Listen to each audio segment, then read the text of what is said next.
Hey everyone, and welcome back to Bleach Brave Souls. So today we're going to take a look at Frenzy Toshiro, and hopefully by the end of this video we'll answer the question, is he worth the trouble of ascending to 6 star?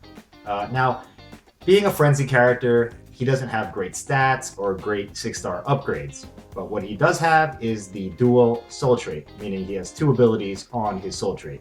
And these abilities are freeze duration reduction, and strong attack damage. Now, there is a huge investment if you want to take this character all the way up to 6 star. He requires you to farm the Toshiro specific crystals from the solo missions or the co-op. And if we take a look, to ascend him fully to 5 star, he'll require 3,155 small crystals, 594 medium crystals, and 118 large Toshiro crystals. It doesn't seem too bad. This is not a huge undertaking given that fact that we have almost a month to do the event. But after you get him maxed out on the soul tree at 5 star, you're gonna have to ascend him to 6 star. And the 6 star ascension requires 5 Hogyokus. That's a lot, guys. 5 Hogyokus are very valuable, and there's possibly other characters that you would prioritize over this Frenzy Toshiro. So that's a decision you have to make as well. As far as the 6 star soul tree goes, you're gonna need a lot more of those Toshiro crystals. So if you take a look, it's 4,915 small Toshiro crystals, 1,132 medium Toshiro crystals, and 220 large Toshiro crystals. That is not a small amount, guys. You'll have to farm that Toshiro quest quite a bit and do quite a bit of co-op raids as well to get that amount of crystals.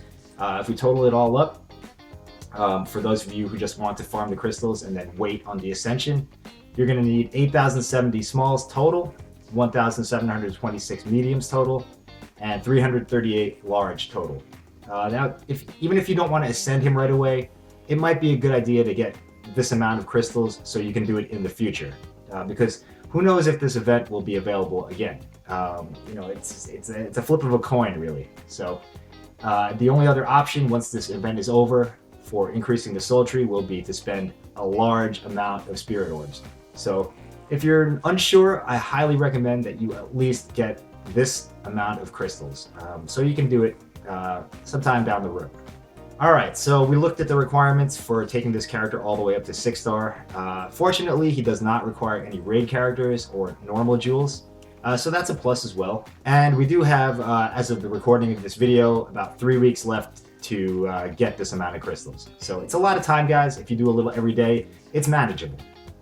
Now, the question is this hassle worth it? And the main reason you would want to ascend this character to 6 star, aside from the orbs you get, if you do take him to 5 star, you get 50 orbs. And then if you take him to 6 star, you get 75 orbs. So maxing him out will net you 125 orbs, which, in my opinion, that's totally worth it. That alone is worth it, even if he had no dual soul trait at all. But he does have a dual soul trait, and it gives you plus 18 strong attack and minus 55% freeze duration. Now, on first glance, guys, you might think that, minus 55% freeze duration, what good is that? That's useless to me.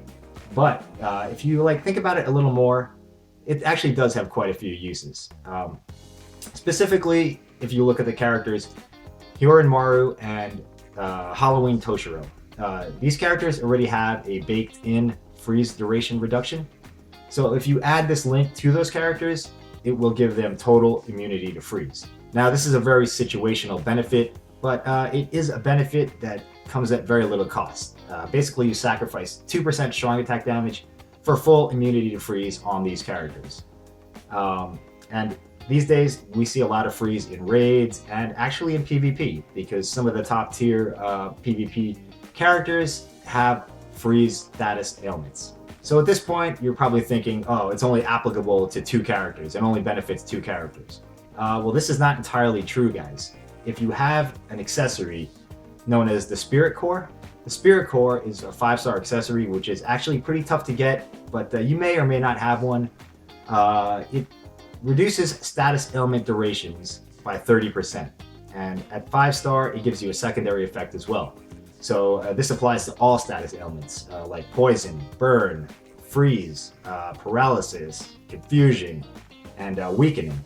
All of those status ailments will be reduced by 30% on your character. And in addition, you get the standard 5-star secondary effect, which can be 40 stamina or 30 attack or what have you. So here's the thing, guys. If you stack the Spirit Core with the Frenzy Toshiro link. Alright guys, so I gotta pause the video here because the Spirit Core plus the Frenzy Toshiro link is not 100% immunity. You will get staggered for maybe half a second. I'll show you my test here, and just keep that in mind when you watch the rest of this video, that Spirit Core plus Frenzy Toshiro is not total immunity, but it's pretty close. Alright guys. You'll have complete immunity to freeze. Not to mention, the bonus of the secondary effect on your Spirit Core, and you'll be 30% more resistant to other status ailments as well. Now, this, guys, a lot of people might underestimate the usefulness of this trait, but it's actually very powerful. You only sacrifice 2% strong attack damage for complete freeze immunity using the Spirit Core. And freeze immunity is actually a lot more useful than you may think at first glance. Freeze is always around in raids, and it's always around in PvP these days. Now, the problem is that a Spirit Core is kind of hard to come by. I believe you can only get it from accessory orb summonings or possibly from tickets. I'm not sure on that. But it's a rare item, and it can't be obtained through fusions. So if you do have one, it's actually a very useful item. Definitely hang on to it, and I would suggest maxing it out. Alright guys, so that's about all I have to say about the Frenzy Toshiro link. At first glance, it may seem kind of mediocre or useless, but in certain situations, it could potentially be very valuable. For example, in solo raids, there are a lot of solo raids that have freezing enemies, and if you're thinking about making an auto build sometime down the road, you're going to want this link. This link will make all those freezing enemies pretty much irrelevant. Co-op raids is the same thing. There's a lot of freeze enemies in co-op raids, and you know how it is with the lag sometimes, or maybe your device isn't that strong and it kind of doesn't run the game that well. Freeze immunity will be very helpful in those as well. As you know, if you get frozen in a co-op raid, there's a high chance that you could die because the enemies will have free swings at you, and those enemies hit very hard. So if you can sacrifice 2% strong attack damage for complete freeze immunity in a co-op raid, in my opinion, that's totally worth it. Other uses are in PvP. We see a lot of Sodes out there, a lot of Hiranmarus, a lot of Toshiros. Potentially in the future, we'll see a lot more Rukias as well. And those characters all can freeze you in PvP. And if you get frozen in PvP, that's going to hurt your chances of winning. So complete immunity in PvP against freeze is also very useful there. And like I said, guys, it's only a 2% strong attack damage sacrifice for this immunity. And let's be real here, guys. 2% strong attack damage in PvP or co-op raid is not really going to make or break your victory. Whereas complete freeze immunity could potentially be the difference between success and failure. I guess that's it, guys. I hope you have some more things to think about regarding this character. You have more than 3 weeks to complete this event, and in my opinion, it is 100% worth it. As I said before, who knows if we will see this event again. And there are definitely some situational uses for this link. So that's all I have to say about it, guys. Let me know what you think in the comments, and I will see you in the next video. Bye-bye.